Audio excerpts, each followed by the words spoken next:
Welcome students, RBSC online classes के आपके अपने प्लेटफॉर्म में स्वागत है आपका। कैसे हैं आप सब? स्टडी तो कर रहे हैं ना बेटर? तो स्टडी को और बेटर बनाते हैं। आज से हम ये करेंगे कि आप ये वीडियो देखो, पूरा देखो, और उसके बाद में हम कुछ क्वेश्चन पूछेंगे आपसे। ठीक है? उन क्वेश्चंस का आपको जवाब कमेंट बॉक्स में देना है। जो बच्चा लगातार पूरे चैप्टर के क्वेश्चन के आंसर ढंग से देगा उसका मेंशन फिर हम यहाँ अगले चैप्टर के वीडियो शुरू होने से पहले करेंगे। ठीक है? तो ध्यान से देखना है आपको, क्योंकि साथ ही साथ आपकी प्रिपरेशन होना जरूरी है। ठीक है ना? तो प्रिपरेशन तभी होगी जब आप उस चीज को पूरा समझोगे। कॉम्प्रिहेंशन तभी हो पाएगा जब आप उस चीज को पूरे अच्छे तरीके से अब्जॉर्व कर पाओगे। ठीक है ना? तो आप ध्यान से देखो ये वीडियो, फिर जो क्वेश्चन पूछे जाएं उनका आंसर देना है आपको कमेंट बॉक्स में। ठीक है? तो चलो शुरू करते हैं। आज हम क्या पढ़ेंगे? आज हम पढ़ेंगे जो आपका सेकंड चैप्टर है, द एंड ऑफ बायोपोलैरिटी। इसका वो टाइमलाइन, वो सेक्शन जो सबसे ज्यादा इंपॉर्टेंट है, जिसमें ये बताया गया है कि जो सोवियत संघ का विघटन हुआ था, उस विघटन का घटना चक्र क्या था, विघटन का जो घटनाक्रम था वो क्या था। ठीक है ना? विघटन का घटनाक्रम, तो ये आज हम पढ़ने वाले हैं। जब हम घटनाक्रम को पढ़ते हैं तो हमें देखना है कि भाई कौन कौन सी घटनाएं हुई जो बहुत ज्यादा इंपॉर्टेंट थी, जिनके बारे में हमें जानना जरूरी है। विघटन के घटनाक्रम की शुरुआत कहाँ से होती है? इसकी शुरुआत होती है 1985 से। 1985 में क्या हुआ था? 1985 में मिखाइल गोर्बाचोव जो है वो रूस के राष्ट्रपति बने थे, सोवियत संघ के राष्ट्रपति बने थे। मिखाइल गोर्बाचेव संयुक्त जो सोवियत संघ था उसके राष्ट्रपति बने थे। और गोर्बाचेव ने आते ही क्या किया? उन्होंने आते ही कुछ नीतियां लागू की, और उन नीतियों की वजह से जो रूस की, जो सोवियत संघ की जो अर्थव्यवस्था थी उसमें चेंजिंग आनी शुरू हो गई थी। वो नीतियां क्या थी? वो नीतियां थी ग्लासनोस्ट और पेरेस्ट्रोइका।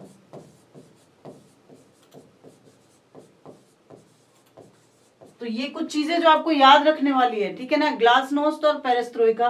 ग्लासनोस्ट का मतलब क्या होता है? ग्लासनोस्ट का मतलब होता है खुलापन। ठीक है? और पेरेस्ट्रोइका का मतलब होता है चेंजिंग, बदलाव। तो ये जो चीजें थी जो गोर्बाचेव ने लागू की थी, उनकी वजह से पूरी अर्थव्यवस्था में आमूलचूल परिवर्तन हो गया था। और इसी परिवर्तन की वजह से सोवियत संघ का विघटन भी हुआ था। क्यों?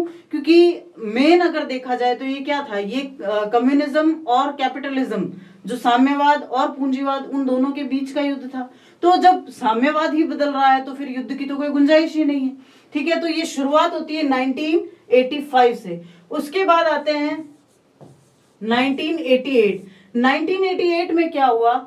जैसे जैसे ये नीतियां लागू हुई, वैसे वैसे जो साथ के देश थे उन देशों में थोड़े विरोध की आग भड़कने लगी। ऐसा इसलिए हुआ कि जब उन्होंने कहा कि हम एक विचारधारा पे चल रहे हैं, अब आप विचारधारा को ही परिवर्तित कर रहे हो तो इसका मतलब आप हमें परेशान कर रहे हो। तो कुछ देश ऐसे थे जो कि इससे बिल्कुल भी सहमत नहीं थे। उनमें एक था लिथुआनिया,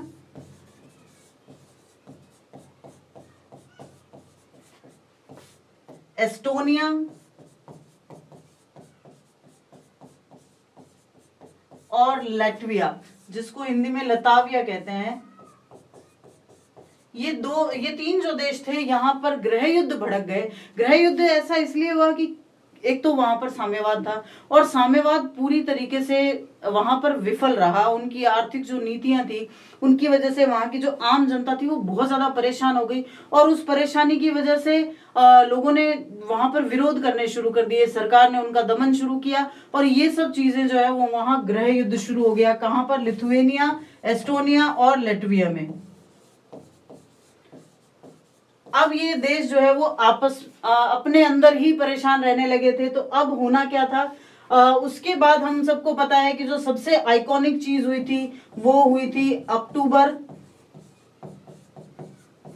1989 में। क्या हुआ था 1989 में? जो सबसे आइकॉनिक चीज थी शीत युद्ध की, जो सबसे ज्यादा शीत युद्ध का परिचायक जो था वो थी बर्लिन की दीवार, और वो बर्लिन की दीवार अक्टूबर 1989 में ढह गई थी।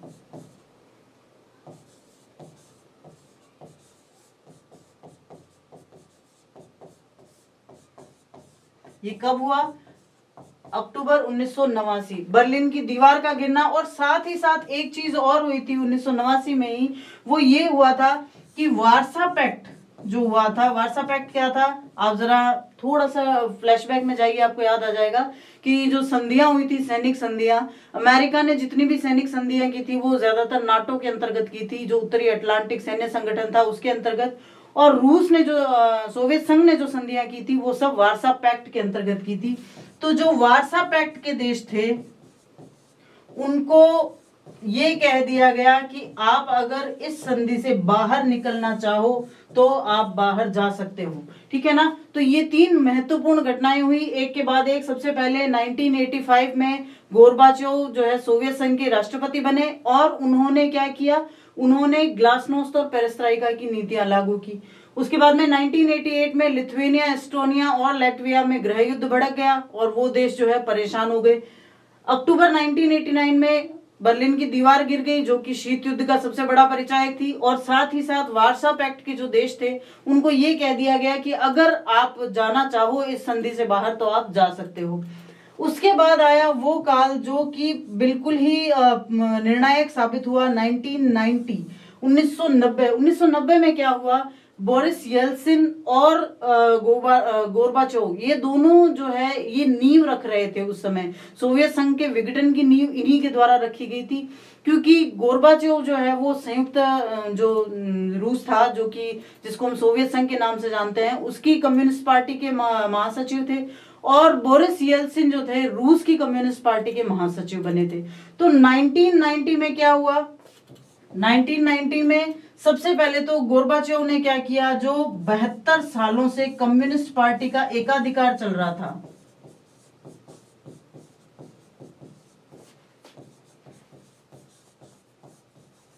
कम्युनिस्ट पार्टी का एकाधिकार था, क्योंकि जहां पर भी साम्यवाद होता है वहां पर सिर्फ एक ही पार्टी का शासन होता है, दो या से ज्यादा पार्टियां नहीं होती है। तो कम्युनिस्ट पार्टी का जो एकाधिकार था उसका अंत कर दिया गया, उसको खत्म कर दिया गया।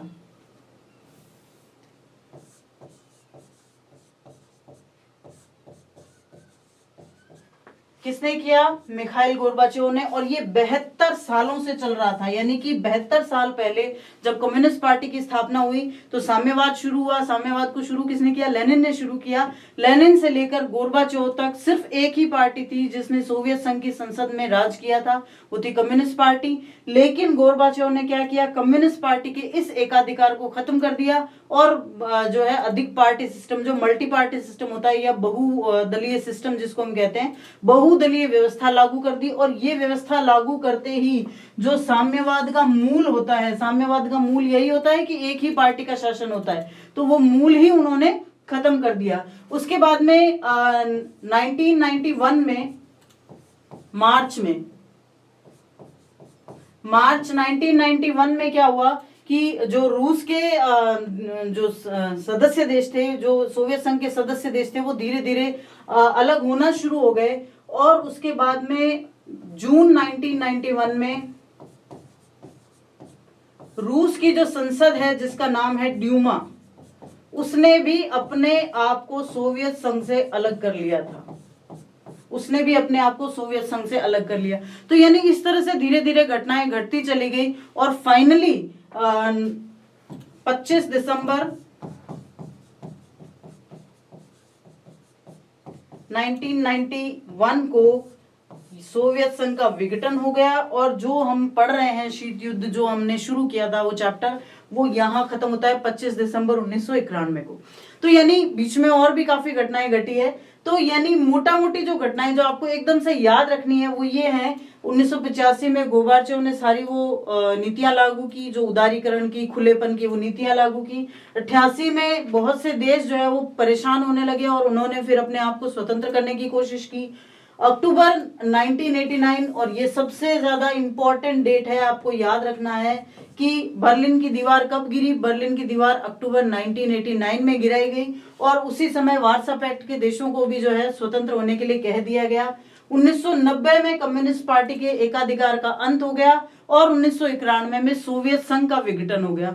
तो मोटा मोटी जब हम ये घटनाएं पढ़ते हैं, ये घटनाएं क्यों याद रखनी है? क्योंकि आपको जब आप ये शीत युद्ध पढ़ रहे हो तो उसका अंत कैसे हुआ, ठीक है ना, उसका अंत इन्हीं घटनाओं से हुआ।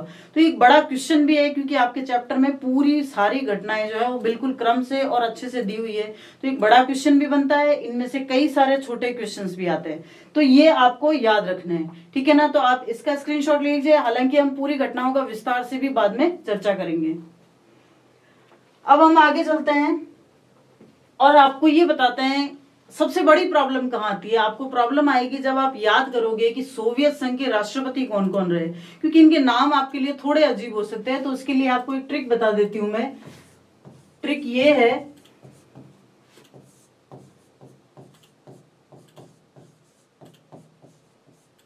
सिर्फ आपको ये एक लाइन याद रखनी है और आपको सारे नाम क्रम से याद हो जाएंगे।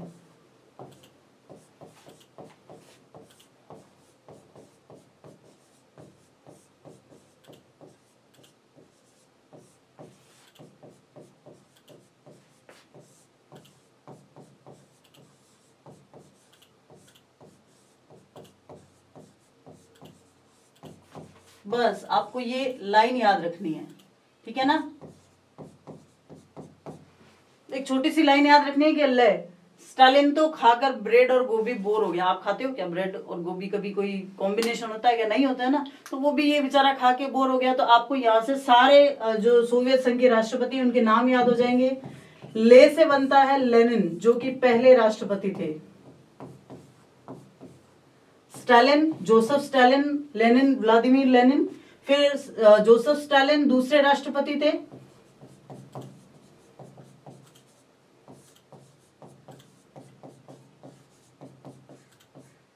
उसके बाद में खा शब्द से आपको याद आएंगे ख्रुश्चेव,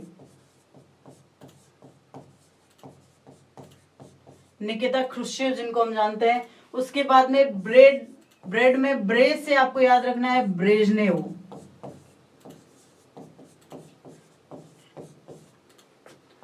गो से बनेगा गोर्बाचेव, कहीं बुक्स में गोर्बाचेव भी लिखा हुआ है। और बोर से बनेगा बोरिस येल्सिन।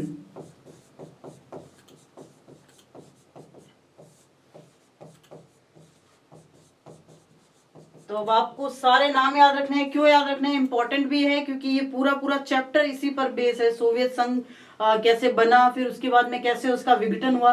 तो कहीं ना कहीं आपको इन सारे राष्ट्रपतियों का जो है जिक्र कहीं ना कहीं तो करना ही पड़ेगा ना। तो नाम कहीं कहीं दिक्कत देंगे आपको, तो इसलिए आपको ट्रिक से याद रखने हैं कि कब कौन से बने। तो ये क्रम भी याद रह जाएगा आपको और ये नाम भी याद रह जाएंगे। तो ले स्टालिन तो खाकर ब्रेड और गोभी बोर हो गया, सिर्फ छोटी सी लाइन याद करनी है और आपको सारे याद हो जाएंगे। ले से लेनिन, स्टालिन तो नाम है ही है जोसेफ स्टालिन का। खा से बनेगा ख्रुश्चेव, ब्रे से बनेगा ब्रेजनेव, गो से बनेगा गोर्बाचेव और बोर से बनेगा Boris Yeltsin. Boris Yeltsin Soviet संघ के नहीं थे, लेकिन रूस के पहले राष्ट्रपति थे। और लेनिन से लेकर गोर्बाचेव जो थे वो सोवियत संघ के राष्ट्रपति रहे थे, जबकि बोरिस येल्सिन जो है वो रूस के पहले राष्ट्रपति थे, रूस के प्रथम राष्ट्रपति। आप ध्यान रखेंगे, कहीं भी बोरिस येल्सिन को आप सोवियत संघ का राष्ट्रपति नहीं बताएंगे, क्योंकि सोवियत संघ जो है 25 दिसंबर 1991 को जब समाप्त हो गया, उसके बाद में रूस ने सोवियत संघ का उत्तराधिकार ग्रहण किया था और रूस के पहले राष्ट्रपति थे बोरिस येल्सिन। तो ये भी आपको याद रखना है अच्छी तरीके से, ताकि आप जब इन क्वेश्चंस का आंसर दो, खास करके जब आप टाइमलाइंस लिख रहे हो, जब आप कालक्रम का वर्णन कर रहे हो, तब आपको ये बताना जरूरी होता है। तो चले आगे। अब इन घटनाक्रम पर एक बार अच्छे से नजर डाल लेते हैं हम। मार्च 1985 में क्या हुआ था? मिखाइल गोर्बाचेव सोवियत संघ की कम्युनिस्ट पार्टी के महासचिव चुने गए थे मार्च 1985 में, ठीक है ना। जैसा मैंने आपको शुरू में लिखवाया, 1985 से ये सब कार्यवाही शुरू हो गई थी। तो 85 से लेकर 91, ठीक है ना, ये 6 साल ऐसे गए जो बहुत ही संक्रमण काल के रहे, उथल पुथल के रहे। शॉक थेरेपी यूज की गई। क्या थी शॉक थेरेपी? वो हम अगले वीडियोस में पढ़ेंगे, बहुत इंपॉर्टेंट क्वेश्चन है वो भी। लेकिन ये भी बहुत इंपॉर्टेंट क्वेश्चन है, बल्कि इस चैप्टर का सबसे इंपॉर्टेंट क्वेश्चन जो है वो ये है और शॉक थेरेपी वाला है। तो ये 2 क्वेश्चन आपको बहुत अच्छे से ध्यान रखने हैं। तो मार्च 1985 में मिखाइल गोर्बाचेव सोवियत संघ की कम्युनिस्ट पार्टी के महासचिव चुने गए और बोरिस येल्सिन को रूस की कम्युनिस्ट पार्टी का प्रमुख बनाया गया। और यहीं से क्या हुआ, सुधारों की श्रृंखला शुरू की गई। सुधारों की श्रृंखला, जो दो नीतियों के नाम आपको बताए गए हैं, एक तो ग्लासनोस्ट और दूसरी पेरेस्ट्राइका। So 1985 March, Mikhail Gorbachev, elected as the General Secretary of the Communist Party of the Soviet Union, appoints Boris Yeltsin as the head of the Communist Party in Moscow, initiates a series of reforms in the Soviet Union. Sorry, that's called Glasnost and Perestroika. In 1988 Lithuania में आजादी के लिए आंदोलन शुरू हो गया। तो ये तीन देश जहां पर गृह युद्ध छिड़ा, लिथुएनिया, एस्टोनिया और लताविया, ठीक है ना। तो इसको लेटविया भी लिख सकते हो आप, लताविया भी कहते हैं।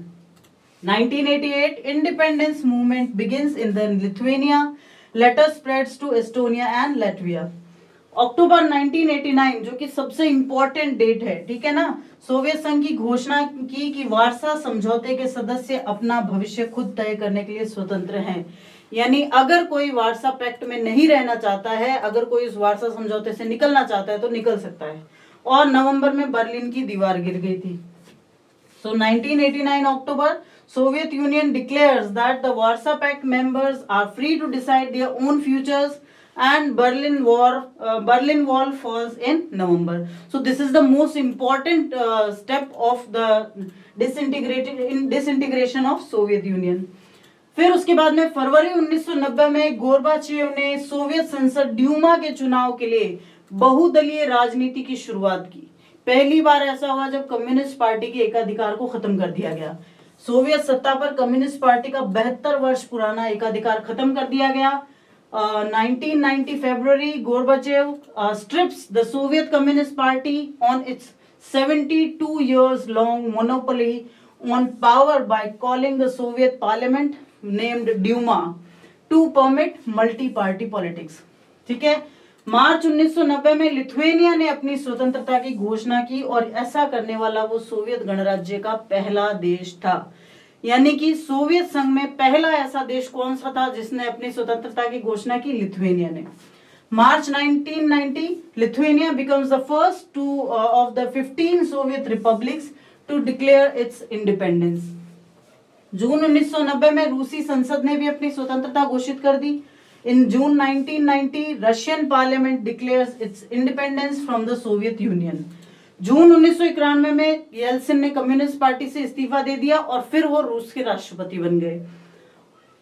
1991 जून, Yeltsin no longer the Communist Party becomes the president of Russia.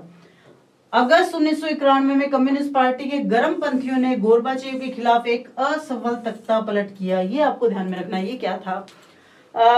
देखो, जब कुछ बदलाव होता है तो कुछ लोग हमेशा उसका विरोध करते हैं।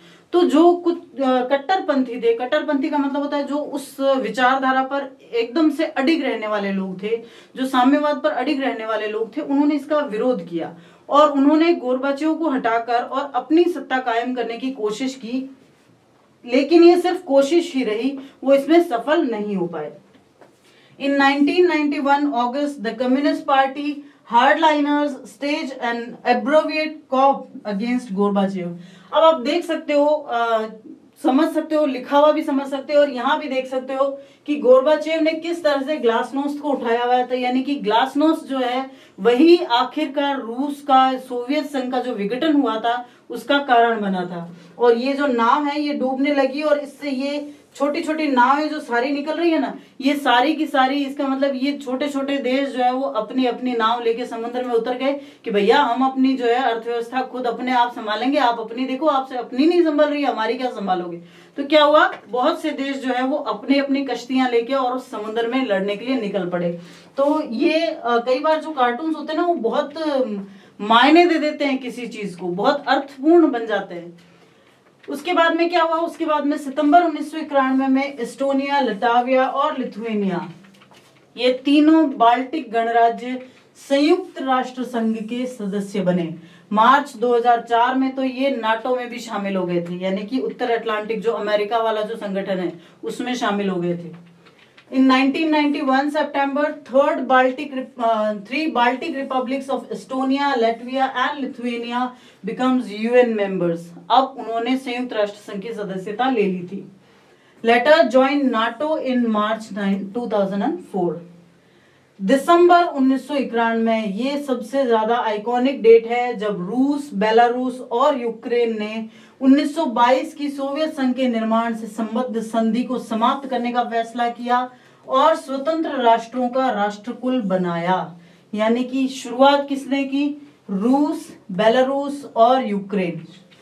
स्वतंत्र होने वाले पहले 3 देश कौन से थे? वो थे एस्टोनिया, लैटविया और लिथुआनिया. लेकिन ये जो थे ये रूस सोवियत संघ के अंडर में नहीं थे, ये सिर्फ उसके प्रभाव में थे. ये उत्तरी पूर्वी जिसकी हम बात करते हैं, उत्तरी पूर्वी यूरोप की वहां के देश थे. जबकि राष्ट्रकुल जो प्रॉपरली जो सोवियत संघ था उसके सदस्य देश थे रूस, बेलारूस और यूक्रेन. और उन्होंने क्या किया? दिसंबर 1991 में अपनी स्वतंत्रता की घोषणा कर दी थी. अब Armenia, Azerbaijan, Moldova, Kazakhstan, Kyrgyzstan, Tajikistan, Turkmenistan और उज्बेकिस्तान ये भी राष्ट्रकुल में शामिल हुए. और जॉर्जिया 1993 में राष्ट्रकुल का सदस्य बना. संयुक्त राष्ट्र संघ में सोवियत संघ की सीट रूस को दे दी गई क्योंकि रूस ही उसका जो है उत्तरदायी बना था. 1991 में दिसंबर, Russia, Belarus and Ukraine decide to annul the 1922 treaty on the creation of the USSR and establish the Commonwealth of Independent States. CIS जिसको कहा जाता है, ठीक है ना, उसको राष्ट्रकुल कहा जाता है हिंदी में, कॉमनवेल्थ या राष्ट्रकुल. Armenia, Azerbaijan, Moldova, Kazakhstan, Kyrgyzstan, Tajikistan, Turkmenistan and Uzbekistan joined the CIS and Georgia later in 1993. Russia takes over the USSR seat in the United States. ये जो 5 जो स्थायी देश हैं उनकी सीट पहले सोवियत संघ के पास थी और बाद में वो सीट रशिया को दे दी गई थी. और 25 दिसंबर 1991 में गोर्बाचेव ने सोवियत संघ के राष्ट्रपति के पद से इस्तीफा दिया और सोवियत संघ का भी अंत हो गया. 1991 December 25, Gorbachev resigns as the president of the Soviet Union and end of the Soviet Union. तो ये क्या था? ये पूरा घटना चक्र था कि किस तरह से सोवियत संघ का जो एक संगठन बना हुआ था उस संगठन में बिखराव हुआ. 15 नए देश बने, 7 देश जो सदस्य थे उनके वो भी अलग हो गए. तो किस तरह से ये बिखराव हुआ, किस तरह से ये नीतियां स्टेप बाय स्टेप जो है वो काम करती रही, वो ये घटना चक्र है जो आपको अच्छे से याद रखना है. तो आप देख सकते हो यहाँ भी कि किस तरह से हर देश जो है वो अपना अलग अलग होके जा रहा है. ये एस्टोनिया, लिथुआनिया और लैटविया को आप देख सकते हो. रशिया इनका सबसे बड़ा सदस्य देश है और बाकी देश भी जो है वो अपने अपने रास्ते जा रहे हैं. आप बेटर समझ पाओगे इस तरह से. ये जो लाल रंग के जो भी आपको दिखाई दे रहा है वो पूरा वो हिस्सा है जो पहले संयुक्त सोवियत संघ के नाम से जाना जाता था और जिससे 15 देश बने. कितने? कुल 15 देश अलग हुए. और ये 7 देश वो हैं जो सोवियत संघ के सपोर्टिव थे, जो समर्थित देश थे, जो समर्थन करते थे सोवियत संघ का. खास करके जो पूर्वी यूरोप के देश थे. तो ये पूर्वी यूरोप के 7 और 15 देश रूस के, ये सब कब अलग हुए? 1991 में थे. कौन कौन से थे?